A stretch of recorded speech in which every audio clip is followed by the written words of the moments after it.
Vamos a hablar un poquito de política. Sí. Una semana complicada. Vamos a ver el semáforo de la semana. Me gusta esto porque muchos dicen la semana más difícil en el gobierno de Javier Milei. Que cada semana que pasa le dicen es la semana más difícil en el gobierno de Javier Milei, porque no para de apagar incendios. Algunos dicen que algunos incendios los están asusando algunos. Yo creo que fue una semana particularmente difícil para el gobierno. Hablaba en el día de ayer, entre el jueves y el viernes, hablé con mucho analista para ver cómo se medía esto y voy por el final. Spoileo. Nada era un cimbronazo, nada era de cambiar posiciones en lo que tiene que ver con la opinión pública. Pero vamos a repasar, si te parece, de el verde. Voy a hacer un semáforo raro hoy. Un semáforo inverso. Sí, voy a ir del verde al amarillo, pasando por el rojo. Dale. Le tenemos en el verde justamente al nuevo jefe de gabinete, jefe de ministros, Guillermo Francos, que junta abajo de sí las dos carteras, que esta semana no solamente se convirtió en el nuevo jefe de gabinete tras el desplazado Nicolás Pose, hizo una especie de mesa de ministros en un café que estuvo muy bien, que pareció bajarlo un poco a tierra, más en contacto con la gente, y logró en una intervención casi de gol, el día miércoles justamente el dictamen... Better Call Francos, ¿no? Como si fuera Better Call Saul, Better Call Francos. Era el meme justamente en redes de esta semana. Otra que apareció sobre la hora, ¿viste? Cuando decís meto cambio y el que entró hizo un golazo. Diana Mondino destrabando otro de los conflictos del gobierno esta semana, que era la falta de gas. Sí. Se había trabado, Petrobras, empresa brasilera que depende en línea directa de Lula da Silva, no nos daba el gas. Estaba complicada la provisión. No nos daban porque somos unos incumplidores seriales, Sí, ¿no? Digamos, hay no mucha pagamos. deuda por parte del gobierno anterior, entonces se cansaron de esperar que paguemos y no, bueno, sí, primero ponela. El gobierno anterior había dejado un rojo en importaciones de 60.000 millones de dólares. Claro. Yo el gas lo tengo. ¿Vos tenés la plata? Sí, bueno, dame la plata. Es que el barco es Ponela. calle, ¿eh? Ponela, O sea, el claro. barco no es te mando el barco. Ponele estaba la descarga. ganza. Exactamente. Y si la plata estaba, si la viva estaba, aparecía el gas. Pero bueno, había una cuestión política. Tuit a las 10 de la noche también de ese día, Diana Mondino, ya está el gas, y a partir de las 12 justamente se había liberado y descomprimió un conflicto importante para el gobierno. Pasemos al rojo. Del verde al rojo. ¿Quién es Eduardo Rodríguez Es el Chirino? secretario Está de preguntando en este Energía. momento mi madre. ¿Quién es Eduardo Rodríguez Chirino? Exactamente, es el secretario de Energía, defendido esta semana por el gobierno en conferencia de prensa. El propio Manuel Adorni dijo, no fue una responsabilidad de él, pasa también por lo mismo, vos lo decías antes, si está la plata, te compro el gas 6 meses antes, sí. Si no está la plata, obviamente las gestiones se hacen más complicadas, pero obviamente terminó estando en la mira una semana complicada en el tema justamente energía, cuestionado por también la oposición, por decir, si hubieran hecho las obras que faltaban, sí. O sea, reconocían que el gasoducto Néstor Kirchner no había sido complicado, que faltaban las dos partes que comprimen justamente. Mira, para que la gente lo gasoducto. entienda, el gasoducto es una especie de autopista y lo que faltan son las subidas y las bajadas. Exactamente. Básicamente, el Buena gasoducto está. Lo que falta es que suban y que bajen, que entren y se conecten. Digamos, hay caño para trasladar el gas, pero no hay forma de agarrarlo, comprimirlo, por falta de retransmitirlo, presurización. entonces falta todo eso. Está trabajando al 25% y por eso también hubo que comprar gas. Vamos al amarillo. Sandra Petovelo. Sandra ¿Cómo le Petovelo. están tirando a Sandra Petovelo por todos lados? Que el presidente siempre dice está más firme que rulo de estatua, Me lo que dijo a cuanto mí. más la cuestionen, más firme se siente ella frente al presidente, pero esta semana estallaba un conflicto a partir de algo que venía de la semana pasada y que termina en un escándalo político que está vinculado, pero que no es 100% relacionado con los 5.000 kilos de alimentos de los cuales hablábamos de ayer, entre esos 5 millones, dije. 5 millones, toneladas. Serían me corrijo, 5.000 toneladas. 5.000 toneladas, exactamente, de alimentos, entre los cuales mucho tiene que ver con yerba, digamos. O sea, lo que está allí retenido y que en una parte va a ser distribuido en el próximo tiempo, justamente con la ayuda y la asistencia del Ejército y de la cartera que comanda Luis Petri. Bueno, el tema aquí que se dispara de esto es cuando se cuestiona y se empieza a poner sobre la mesa el accionar de un funcionario de primera línea dentro del ministerio, como era justamente el saliente hermano de Joaquín de la Torre, Pablo de la Torre. Ah, esa es una novela maravillosa. Vamos a hablar de esa novela, de la novela de lo que está pasando en el ministerio. Bueno, ¿apagamos el semáforo o lo dejamos titilando? Ahí está. Lo dejamos titilando, apagando incendios. Sí. Algunos dicen que es lo que está haciendo Sandra Petovelo desde que llegó al Ministerio de Capital Humano. Abarca un montón de cosas. Y al mismo tiempo está tocando muchos intereses y por eso hay mucha gente que dice que producto de tantos intereses que está tocando hay tanta resistencia y hay tanta reacción. Vamos a intentar explicar un poco todo lo que está pasando. Sí. Empezamos por el final. ¿Qué pasó estas últimas horas?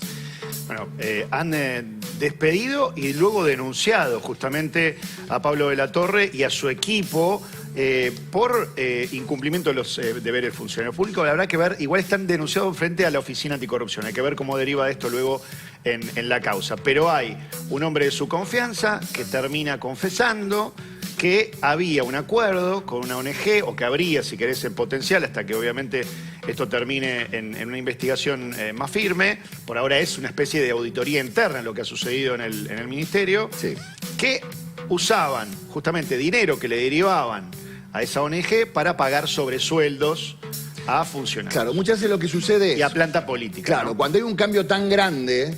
Y sobre todo cuando hay una especie de nueva estructura a crear, porque este es un ministerio nuevo, hay un montón de designaciones que toman un tiempo. Entonces, en el mientras tanto, hay organizaciones que, entre comillas, financian estas contrataciones hasta que se hacen, hasta que se concretan. Lo que están diciendo es que, aprovechando esa estructura de contratación, armaron un equipo de trabajo en el que había mucha gente que parece que no trabajaba.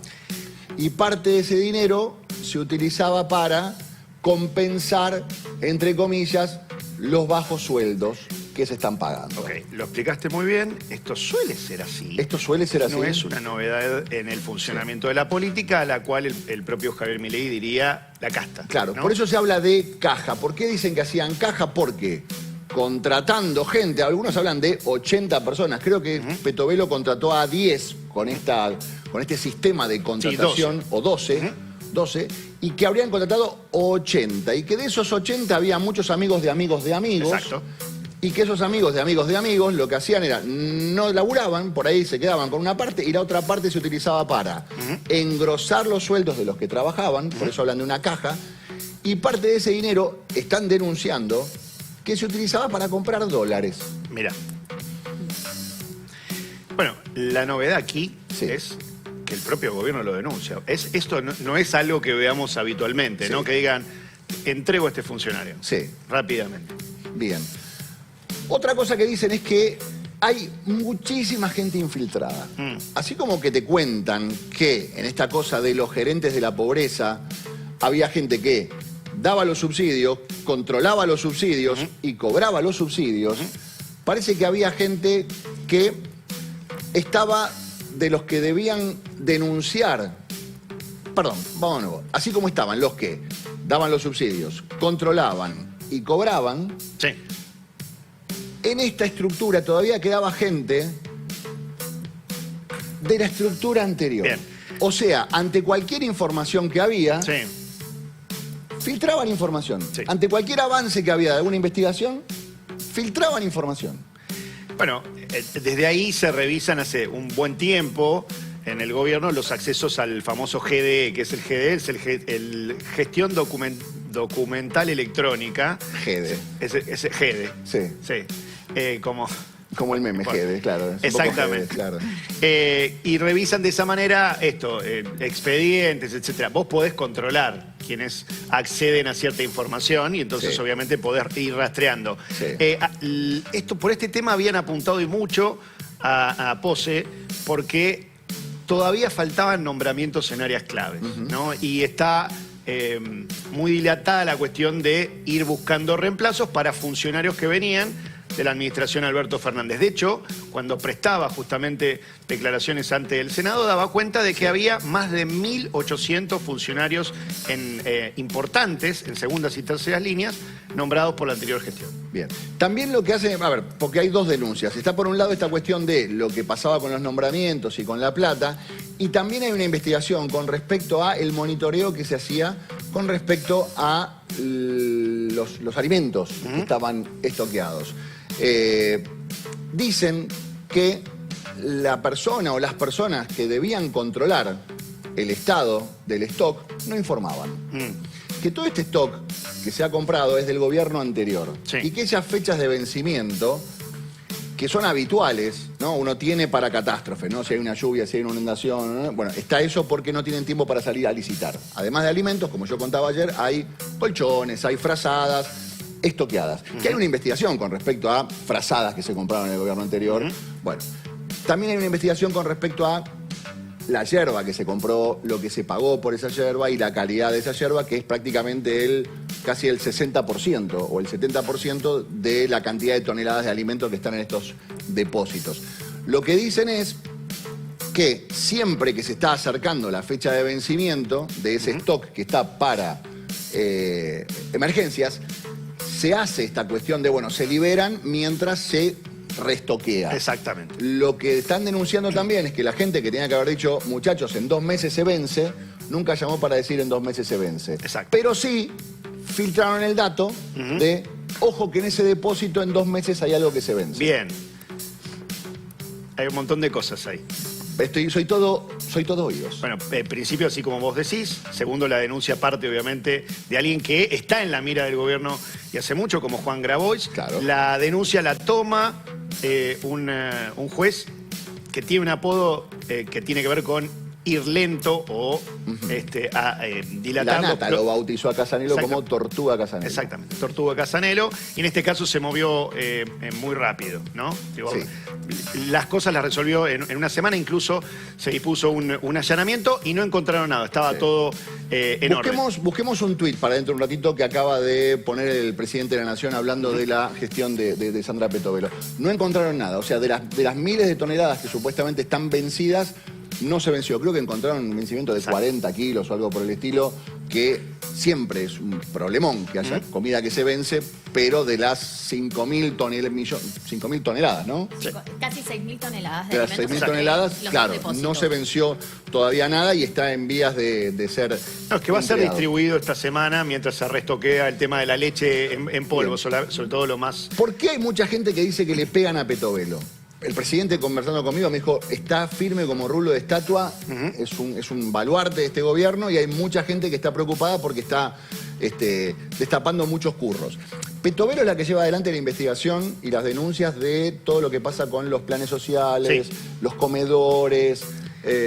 bajo su órbita también, y por el otro lado el fantasmas. tema de las extorsiones, ¿no? Exacto. A través de los planes. Bajo su sobre todo órbita también está potenciar. trabajo. O sea, tiene que ver con el ida y vuelta justamente con los gremios. O sea, tiene 2 frentes, movimientos importantes y pesados que ganan la calle. Sectores sociales y los gremios. Bien. Una pregunta, porque yo estoy dudando entre tanta denuncia. El tema de las denuncias de los seguros y las aseguradoras en el Estado. No, viene por otra área. ¿Viene por otra área? Sí. Bien. Ok. Bueno, porque hay mucha gente que dice le están pegando a Petovelo porque es la que está desactivando los grandes curros de los últimos años. Digamos, Petovelo está desactivando lo que para muchos fue en la gestión anterior todo el tema de la obra pública. Lo que fue la obra pública en el gobierno de Néstor y Cristina y esas investigaciones, Petovelo está llevando adelante la investigación que tiene que ver con, a esa escala, lo que significó ayuda social, manejo de planes, manejo de subsidios, militancia rentada, castigos a aquellos que no militaban y sobre todo esta cosa de, en época de pobreza, los pocos recursos, quedárselos y hacer guita con esos recursos. Recordemos además, yendo para atrás, que Alberto tenía una línea interna, una pelea interna muy fuerte con Cristina Kirchner. Y para reforzar su propia espacio político, que no lo tenía, ¿viste? Muchas veces hablábamos de albertismo. El albertismo que nunca arrancó. Exactamente, eran 6 personas, se apoyó y mucho en los movimientos sociales, a los cuales no solamente les terminó dando mucho dinero, sino también lugares importantísimos en el Estado, cosa que está siendo obviamente cuestionada. Esta semana hasta Luis Delía apuntaba justamente contra Juan Grabois. si te parece, tenemos ahí, vos decías, la banca a Petovelo, el presidente. Tuit de Milei. Tenemos el tuit de Milei. Vamos a ver el tuit de Milei, que decía lo siguiente. La política miserable. Los ataques a Petovelo revelan el modo miserable en que opera la política. Detectan una causa noble y detrás de ella arman una montaña de kioscos de corrupción. Cuando viene un honesto, honesta, a terminar con la corrupción y así que la ayuda llegue sin intermediarios, los muy corruptos salen en manada a denunciar falta de sensibilidad social, cuando en rigor están defendiendo el kiosco barra curro. Amorales, hipócritas, chorros y mentirosos. Y obviamente agrega una foto del mismo, del presidente, con Sandra Petovelo. Aquí el gobierno de Alberto Fernández había hecho una bien en el inicio de la gestión. ¿Una bien? Sí, perdón. Mala mía. La tarjeta alimentar. Sí. La tarjeta alimentar, porque esta evita toda esa intermediación o darle la plata y que se la retengan, que es lo que muchas veces pasa con algunos movimientos sociales, o por lo menos esas son las denuncias en ese sentido. El gobierno está viendo de qué manera y a través de la tarjeta alimentar puede evitar justamente toda esta intermediación y el curro, incluso que los alimentos no lleguen a donde tienen que ir, ¿no? Por supuesto. Bueno, hay mucha gente que dice, es el ministerio en la que más gente echaron. Y es verdad. Es verdad, lo que a mí me dicen, claro, lo que a mí me dicen es que hay mucha gente adentro que quedó de gestiones anteriores y que están haciendo lo posible para boicotear cualquier tipo de investigación. Se investiga la compra de guardapolvos, se investiga el tema de las ayudas sociales, se investiga el tema de los planes trabajar, se investiga el tema de los comedores, se investiga el tema de las bolsas de comida, todo lo que se investiga, tenés gente adentro que está, bueno, de alguna forma, dicen, cuidando intereses. Bueno, y ahí volvemos a la cuestión también de la semana, ya nos olvidamos, pero la salida de Pose con esta lentitud en lo que son los nombramientos, lo que pasó y sobre todo en estas carteras es que hay mucho personal que se quedó de gestiones anteriores por la famosa firma, o sea, para poder darle salida a diversos trámites, inclusive en lo que es la cartera de trabajo, y es por eso que hay personal de gestiones anteriores, pero de nuevo, volvemos a la lentitud en los nombramientos, ¿no? Sobre todo lo que es capital humano. Bueno, como ejemplo, se descubrió una empresa rara, floja de papeles, que había vendido algo al Estado. Se la denunció, se la sacó de los posibles vendedores o de la gente que compra, de proveedores, perdón, se la saca de la lista de proveedores, pero en una nueva licitación, alguien de adentro lo incluye en la lista de proveedores y le intentan dar una licitación. Okay. A ese nivel de situaciones extrañas se están dando adentro de ese ministerio que es gigantesco, porque algunos dicen es gigantesco. Bueno, es que realmente poder, a través de la tarjeta alimentaria, que el dinero les llegue directamente a los comedores y a los beneficiarios de los planes, y evitar incluso la compra, porque en el punto de la compra del Estado comprando alimentos en grandes cantidades, también a veces hay suspicacias. Sí, obviamente. Bueno, siempre el Estado termina pagando, el Estado siempre termina pagando mucho. El Estado siempre es tonto a la hora de negociar, porque vos decís, decime a alguien que pueda comprar más cantidad de fideo que el Estado. Nadie. Pero el paquete de fideo lo termina pagando el Estado más caro de lo que lo pagamos nosotros cuando vamos al supermercado. Exactamente. Un loco, ¿no? Que después tardan en pagar, que somos un incumplidor y que alguien se queda con el medio, pero lo concreto es que pasan todas estas cuestiones.